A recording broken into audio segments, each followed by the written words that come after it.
It's 8 o'clock in the morning. It's Sunday. It's the 18th day of August, 2024. It's about 63 degrees and foggy here at Site B.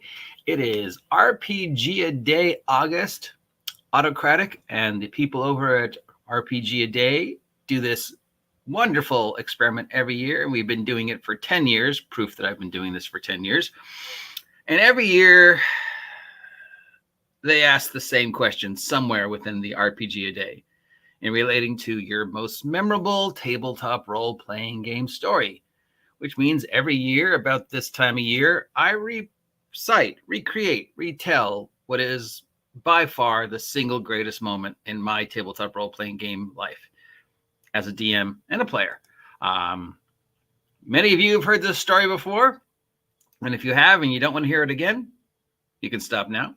And if you have heard it before and you do want to hear it again, please sit back and enjoy. And if you've never heard it before, it's pretty awesome. I mean, telling it doesn't really do it justice. It's one of those, you had to be there. But I'll do my best. This happened a long, long time ago, 8, 9, 10 years ago. I mean, yeah, probably 9, 10 years ago. At Seths Games and Anime, when I was running my 9-year long Freeport campaign.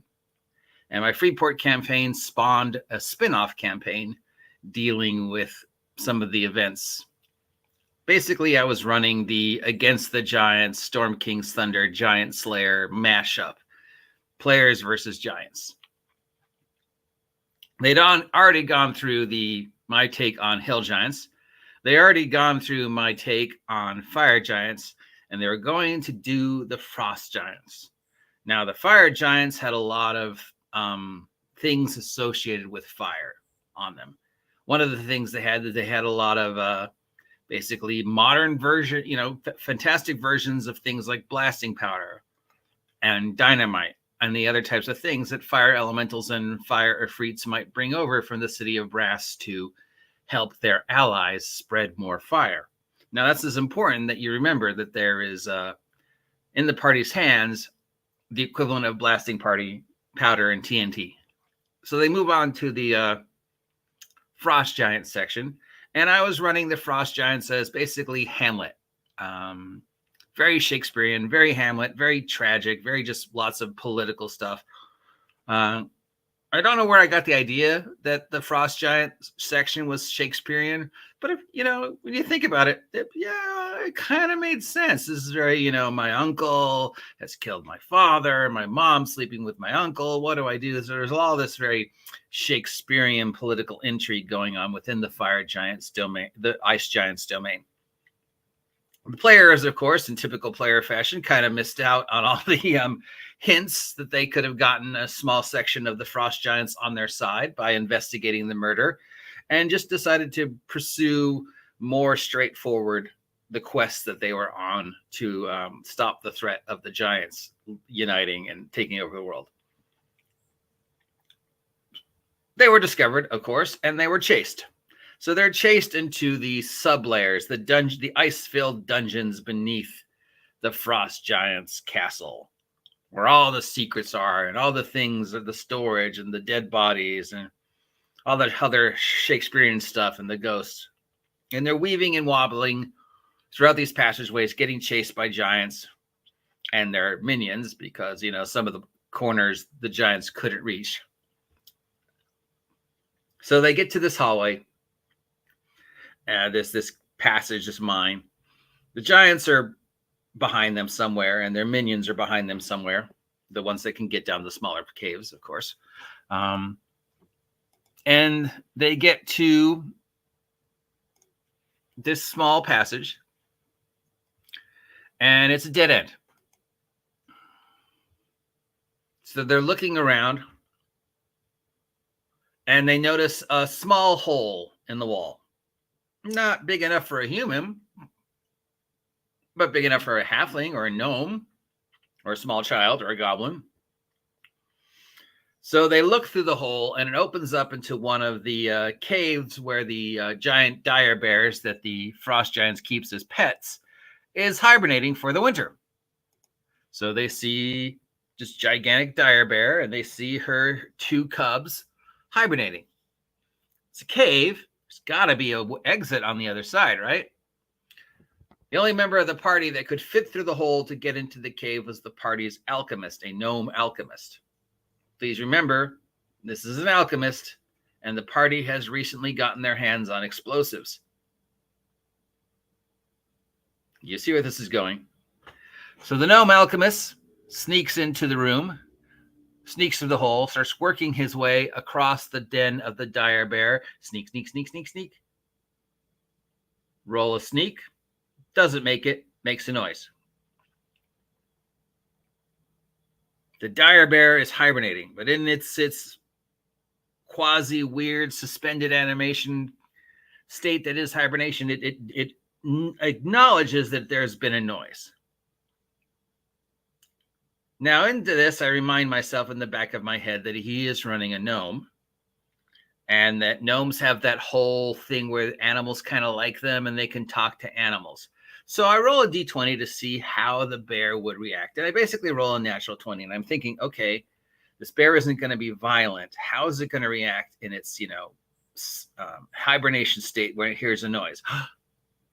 It's going to think one of its cubs, because it's got its 2 cubs. So it thinks in its semi-conscious state that the noise that it just heard, that is the gnome, is one of its cubs being rambunctious.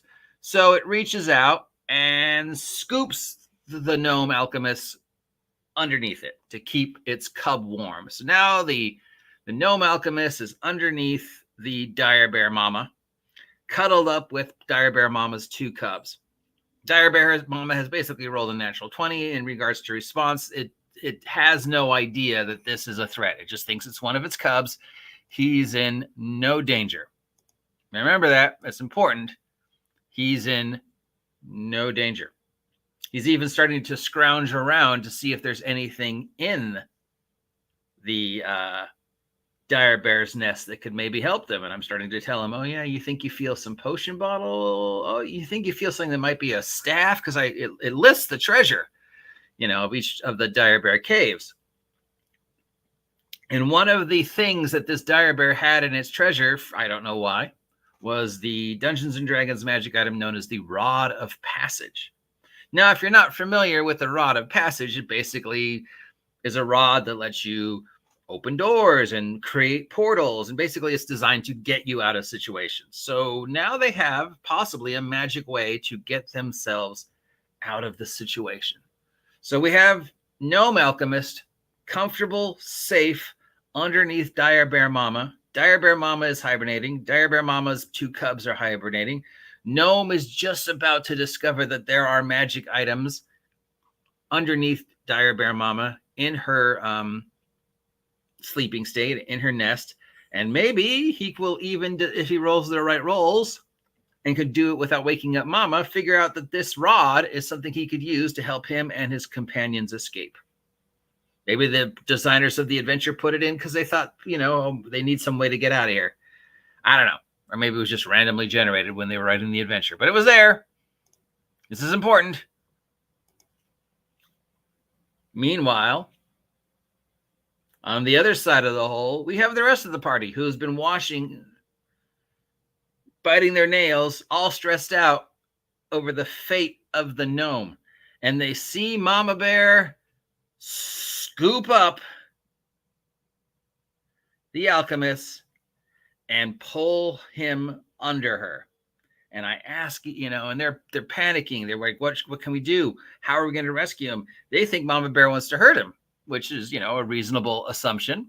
They don't know that Mama Bear doesn't want to hurt him, that Mama Bear thinks he's just another cub. So they're racking their brains. Can we get a rope to him? Can we distract Mama Bear? Can somebody else sneak in? Can we make the hole bigger? And then subtly amongst all this, Rodger, who has been playing the wizard throughout the game, I cast Fireball. A classic Dungeons and Dragons moment, repeated thousands and thousands of times over generations of the hobby. The wizard decides to resolve the problem with a fireball. So he casts a fireball into the cave. The cave, this big stone cave, filled with all sorts of flammable objects, including magic items, which is the perfect size and diameter to basically fit a fireball and also kind of act as a natural oven. Fireball goes off. He maxes out the damage. And since he's playing an evoker, he does the evoker thing where he can make it do even more damage. So he's doing about an 89, 90 point fireball. This, of course, just, because the gnome is within the radius of the fireball, roll your saving throw, gnome alchemist. He rolls a 1. So he takes all 89 points of fire damage. And I'm like, are you okay? And he's like, no, I'm dead, dude. I am so dead. Even if I'd taken half, I would be dead, but I took full. I am over dead. I am like 20 points in the hole dead because I'm running a wizard. I mean, an alchemist, I'm running around with a D4, D6 hit points, and he just fireballed me for 90 hit points. And I rolled a 1. All right, so he's rolled a 1 on his save. He's dead. He's in his negatives, which means the stuff he's carrying has a chance to explode. So I ask him to list me off the list of stuff that he's carrying. The very first thing he lists is the black powder from the fire giants and basically the TNT and all the alchemist's fire. Don't know how he's carrying this much weight. Doesn't matter. It's D&D. So we have an alchemist who's just been fireballed, who's carrying all sorts of alchemical gear and wherewithals, including black powder and TNT and alchemist fire. This causes the already fire that the fireball has created to get even bigger. Now, Mama Bear's dead. The cubs are dead. Everybody's looking at Rodger. How dare he kill the cubs? I decide that I'm going to roll the saving throws for the magic items. I assume, the potions and the scrolls, they're gone. They're destroyed by the fireball. But there is this rod of passage. And somewhere in the back of my mind, I'm still thinking, they could still use the rod of passage to get out of there. But nope, the rod of passage fails its saving throw and it explodes too. So this adds to the cascading explosion. So now we have this explosion that has hit Blackfire, that has just gotten bigger and bigger and bigger, and is turning into this monumental, just raging, basically nuclear thing. And then every possible thing that could go wrong goes wrong. And soon, basically, this just gigantic explosion has gone off underneath the ice castle. And let's face it, an ice castle is only as sturdy as the ice it's built on. And when ice is exposed to fire, who wins? Usually the fire. So the ice castle starts collapsing. They're trapped in this thing. They're all panicking. The fireball is getting bigger and bigger and spreading and exploding. And what's in the cave next door to the cave? Of course, there's alcohol, because that's where the fire giants keep all their alcohol. So the fireball ignites the alcohol, and that just gets key. And they're all trying to figure out how to get out there. This is where we get to the story of young Keg and his dimensional cloak, and how he sacrifices himself to save other members of the party with his D-door cloak. And this is what we have the story of Rodger's wizard and my friend Tristan's wizard, and how they were twin brothers, but they didn't get along. And then Tristan's wizard sacrifices himself to save Rodger's wizards, and there's another natural 20 and the explosion, and this Armageddon goes on, and we have like one party death. We have two party deaths, between the alchemist and the wizard who sacrificed himself. We have a third party death when none of the other players just totally files their saving throw. We have a couple of miracle escapes. We have 2 natural 20s. It's just awesome. Everybody's at the edge of their seats. Everybody's cheering. everybody's laughing. It's just one of those great, perfect moments where the whole table is just dialed in and how awesome it is. Finally, through hook or by crook, those that survive get away as they watch the ice castle start to melt and explode as the fireball continues to just spread, and the fire that the fireball started continues to spread in this maelstrom of just bad luck. And everybody's laughing and cheering and laughing, and it's just, we're in Seths Games and Anime, and every other game has stopped, and they're just staring at the table because people are just so excited about this moment. And in this moment, I look across the table, and throughout this whole time, Rodger has just been sitting there ashen-faced, like literally PTS shock. And I think to myself, there were so many spells he could have cast to either hurt the giant, the dire bear, if that was his goal, or rescue the alchemist, if that was his goal. So I blurt out, Rodger, of all the spells you could have cast, why did you cast Fireball? And I swear to you, everybody, ashen-faced, dead serious, the echoes of laughter. He looks like he's about to cry. Total shock of what he's done. He ashen-faced says, I thought Fireball was a precision spell. And everybody just starts laughing again, because there's one spell in a wizard's handbook that is not precision, it's Fireball. Fireball's designed to take out groups.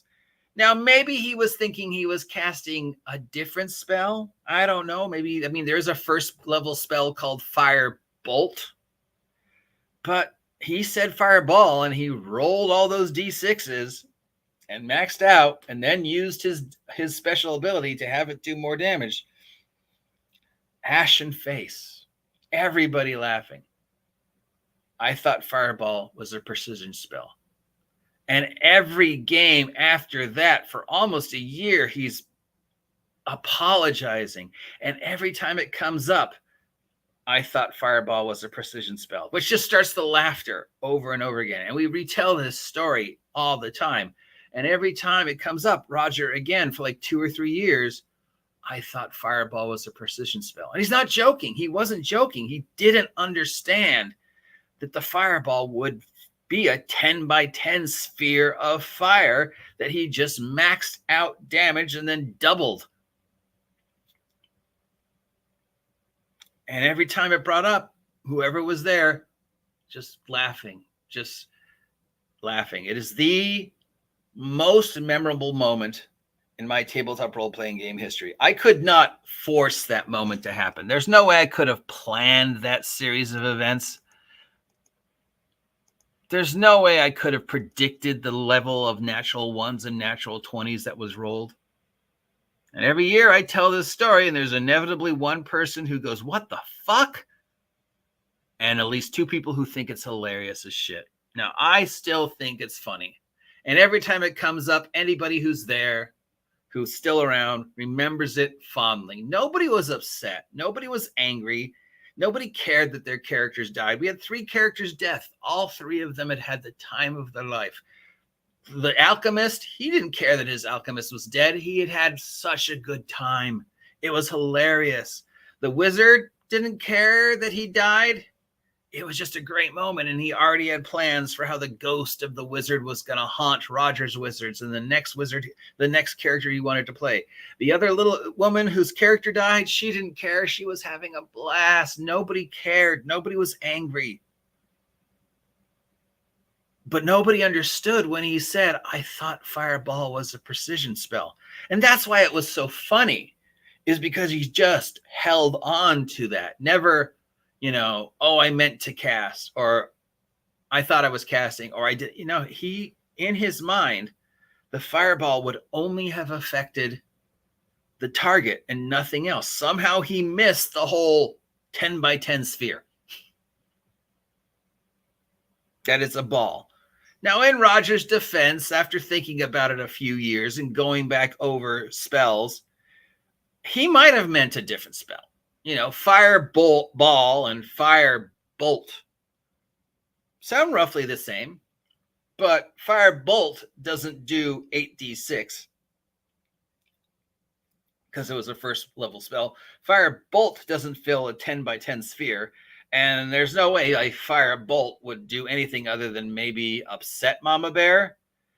So maybe that was the spell he meant to say, except, that the chain of events led me and others to believe that he meant to cast Fireball, and then in all sincerity thought the Fireball would only affect Mama Bear and nobody else. Now, it has been years since I have seen Rodger and most of those other people, and still every year, at least once or twice a year, I tell this story, and it is still my favorite tabletop role-playing game story to tell. Have I had more successful moments, better moments? I don't know, man. It's the story that is nearest to dearest to my heart. I could never repeat it. There's no way I could have predicted that would happen, and there was no way that I could have predicted that it would have become a meme, because it did. I mean, for like 6 years, it became a meme.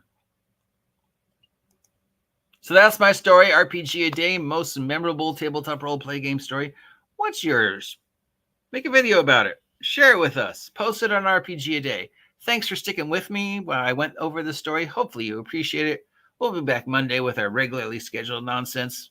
But yeah, Rodger, wherever you are, we love you, we miss you, and thank you for the single best moment in my tabletop role-playing game community history.